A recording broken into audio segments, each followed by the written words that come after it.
ഞാൻ തിരിച്ചൊന്നും ട്രോളാൻ പോയിട്ടില്ല. കാരണം ഞാൻ അങ്ങനെ ചെയ്യാറില്ല, നിങ്ങൾക്കറിയാമല്ലോ. അറിയാം. ഞാൻ ഇസ്ലാമിനെ വിമർശിച്ചിട്ടുണ്ട്, ചിലപ്പോൾ മറ്റു മതങ്ങളെ വിമർശിച്ചിട്ടുണ്ട്. പക്ഷെ വ്യക്തികളെ പൊതുവെ അങ്ങനെ വിമർശനമൊന്നും ചെയ്യാറില്ല. നല്ല മനുഷ്യനെ നല്ല മനുഷ്യനെ മനസ്സിലല്ലേ. ഇതാണ് ഫാദർ സോളമൻ, ഇപ്പോൾ മാരി ജോസഫാണ്.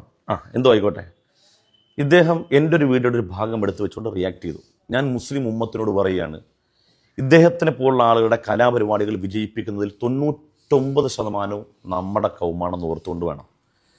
ആർക്കും വേണ്ടാത്ത ക്രൈസ്തവ സമൂഹത്തിലേക്ക് പോയിട്ടും അവർക്ക് തന്നെ ഇദ്ദേഹത്തിൻ്റെ കാപട്യം പൂർണ്ണമായി ബോധ്യപ്പെട്ടതാണ്.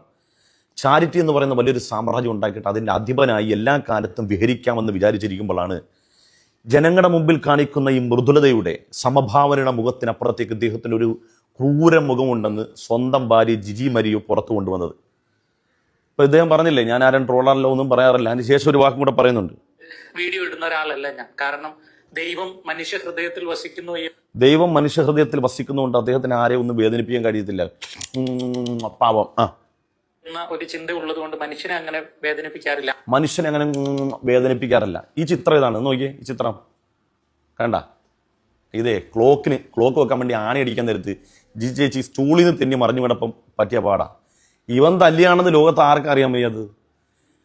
TV ബോക്സ് കൊണ്ട് അടിച്ച് തല പൊളിച്ച് അവർ കൊല്ലാക്കൊണ്ട് ചെയ്ത സ്വന്തം ഭാര്യനെ ഈ മനുഷ്യനാണ് വന്നിട്ട് ഞാൻ ആരെയും വേദനിപ്പിക്കാറില്ലെന്ന് ആളുകളുടെ മുമ്പിൽ. അപ്പം അങ്ങനെയൊക്കെ എല്ലാ കാലത്തും മുന്നോട്ട് പോകാമെന്ന് വിചാരിച്ച ഫാദർ സോളമൻ മാരിയും ജോസഫ് ഒരു ഘട്ടത്തിൽ അദ്ദേഹത്തിൻ്റെ കപട മുഖം അഴിഞ്ഞു വീണു.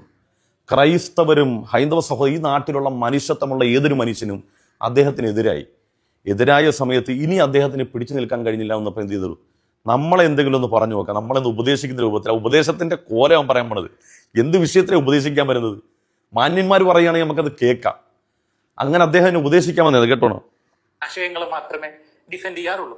ഇത് ആദ്യമായിട്ട് ഇദ്ദേഹത്തെ വിമർശിക്കുകയല്ല, ഇദ്ദേഹത്തിന്റെ ഹാസ്യപരമായ സംസാര ശൈലി ഒത്തിരി ഇഷ്ടപ്പെട്ടു പോയത്. എന്നെ ഇഷ്ടമാണ് മൂപ്പർക്ക്. എന്നോട് ദേഷ്യമൊന്നുമില്ല, എന്നോട് എൻ്റെ കൊണ്ടോ വലിയ ഇഷ്ടമാണ്. Love you Bobby. ഇടക്കിടക്ക് ഞാൻ അദ്ദേഹത്തിന്റെ ചില കാര്യങ്ങൾ കണ്ട് ഒത്തിരി പ്രാവശ്യം ഞാൻ തന്നെ പറയണമെന്ന് വിചാരിച്ച കാര്യം അദ്ദേഹം പറയുന്ന കണ്ടൊക്കെ ഉണ്ട്. അദ്ദേഹത്തിന് പറയണമെന്ന് തോന്നിയ കാര്യങ്ങളൊക്കെ ഞാൻ പറയാറുണ്ടെന്നാ. സൂപ്പർ ഹാസ്യപരമായ സംസാര ശൈലി ഒത്തിരി ഇഷ്ടപ്പെട്ടു പോയതുകൊണ്ട് ഇനി ഇഷ്ടമാണെന്ന്. Love you baby. അത്ര ഇഷ്ടമാണോ? ഭയങ്കര ഇഷ്ടമാ ആണോ? ആയിക്കോട്ടെ. ഇടക്കിടക്ക് ഞാൻ അദ്ദേഹത്തിന്റെ ചില കാര്യങ്ങൾ കണ്ട് ഒത്തിരി പ്രാവശ്യം ഞാൻ തന്നെ പറയണമെന്ന് വിചാരിച്ച കാര്യം അദ്ദേഹം. എന്നിട്ട് എന്തുകൊണ്ടാണ് ചക്കര തുറന്ന് പറയണ്ടേ? ഇഷ്ടമാണെങ്കിൽ ഇഷ്ടമാണെന്ന് തുറന്ന് പറയണം. നീ ഇങ്ങനൊന്നും പറയല്ലേ, ദേഷ്യം വരും. ഇഷ്ടം തോന്നി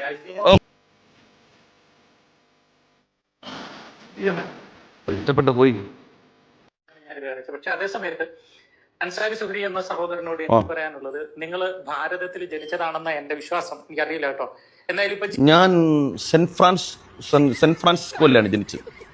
വല്ല പ്രശ്നമുണ്ടാ?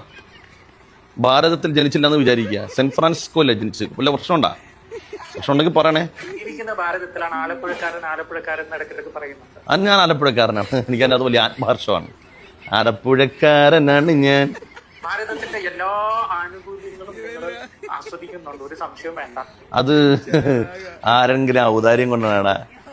എടാ ഫാദർ സുലൈമാനെ, ആരെങ്കിലും ഔദാര്യം കൊണ്ടാണ്. അത് എൻ്റെ അവകാശമാണ്. ഈ ഇന്ത്യയിൽ ജനിച്ച എൻ്റെ അവകാശം. അത് ആരുടെ ഔദാര്യമല്ല. ഭാരതത്തിന്റെ കറൻസി, അതായത് ഈ രാജ്യത്തിന്റെ നോട്ട്, ആ നോട്ടിനെ പരസ്യമായി അവഹേളിച്ചെങ്കിൽ തൂക്കിക്കൊള്ളണം. ഭാരതത്തിന്റെ നോട്ടിന്റെ സുഹൃയൂസ് അവഹേളിച്ചെങ്കിൽ സുഹൃസ്ഥാനം മരണം വരെ തൂക്കിക്കൊള്ളണം, അല്ല ജയിലടക്കാം. ഇത്ര മോശപ്പെട്ട പണി അദ്ദേഹം കാണിച്ചത്. എന്നിട്ട് എന്ത് സംഭവിച്ചു?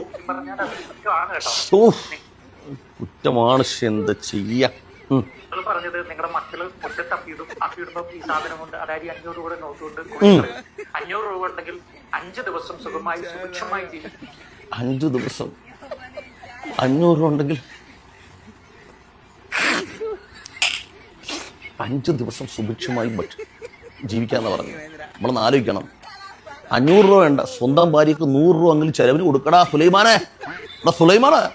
500 രൂപ വേണ്ട, 300 രൂപ എങ്കിലും ഭാര്യക്ക് ചെലവിന് കൊടുത്തിട്ട് പറയണ്ട 500 രൂപയുടെ കാര്യം. ഞങ്ങളുടെയൊക്കെ സ്വന്തം ഭാര്യ ഞങ്ങളുടെയൊക്കെ കൂടെ തന്നെ ഉണ്ടറാ.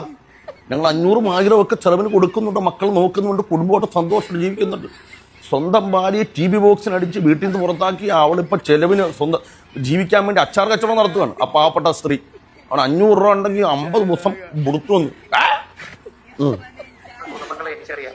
നിങ്ങൾ 500 രൂപ അതുപോലെ എടുക്കരുത്, അത് അർഹതപ്പെട്ടവർക്ക് കൊടുക്കും. ഇല്ല, നിനക്ക് തരാം. ഞാൻ തന്നെ സകാത്തായിട്ടോ സദക്കയായിട്ടോ ഉപയോഗിക്കണം എന്നൊരു ഞങ്ങള് സകാത്ത് സദക്കൊക്കെ ഞങ്ങളുടെ സംവിധാനത്തിലുള്ളതല്ലേടാ. നിനക്ക് അങ്ങനത്തെ സംവിധാനം വല്ല ഉണ്ടാ? ഞങ്ങൾ മുസ്ലിമീങ്ങൾക്കല്ലേ അങ്ങനെ സദക്കയും സക്കാത്തും ഒക്കെ സംവിധാനങ്ങളുണ്ട്. അങ്ങനത്തെ ഒരു സക്കാത്തുണ്ടാ? അവകാശം പറയാനുണ്ടാ? ഇല്ലല്ലോ. രണ്ടാമത് ഞാൻ പറഞ്ഞ ബാക്കി നിങ്ങൾ ഈ വീഡിയോ ഒന്ന് കണ്ടേ. ഇനി അദ്ദേഹം എന്ത് വിഷയത്തിൽ വിമർശിക്കുന്നറിയോ? ഈ 500 രൂപയുടെ അപ്പിയുടെ വിഷയം പറഞ്ഞല്ലോ. ഇനി ആ വീഡിയോ നിങ്ങളൊന്ന് കണ്ടു നോക്കി, എന്തിനെ കുറിച്ചാണ് ആ പറഞ്ഞതെന്ന്. വ്യാപാര കേന്ദ്രങ്ങൾ കേരളത്തിലെ 5000 കോടിക്കും 10000 കോടിക്ക് ഇടയ്ക്കാണ് വിപണി എക്സ്പോർട്ട് അടക്കം. അതിന്റെ ഭൂരിപക്ഷം ഈ പ്രത്യേക സമുദായം കൈയാളുന്നു. 20,000 കോടിയോളം വരുന്ന പച്ചക്കറി വിപണി പൂർണ്ണമായിട്ടും അവർ കൈയടക്കുന്നു. എന്റെ പൊന്നെണ്ണ, എന്ത് കഷ്ടമാണ് ഇത്.